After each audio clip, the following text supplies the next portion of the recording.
జల్లెడి పడితే ఒక్కడు కూడా నిలబడ్డా. ఇలాంటి ధైర్యం లేని జనాన్ని పెట్టుకుని వీడేం చేస్తాడు? అవును సార్, మీరన్నట్టే మాకు ధైర్యం ఉండేది కాదు, శక్తి ఉండేది కాదు, నమ్మకము ఉండేది కాదు. చావు మా మీద గంతులేసేది.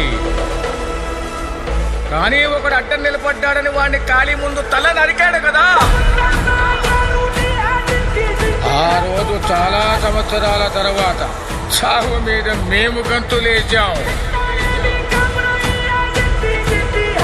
వాడు కత్తి విసిరిన వేగానికి ఒక గాలి పుట్టింది సార్.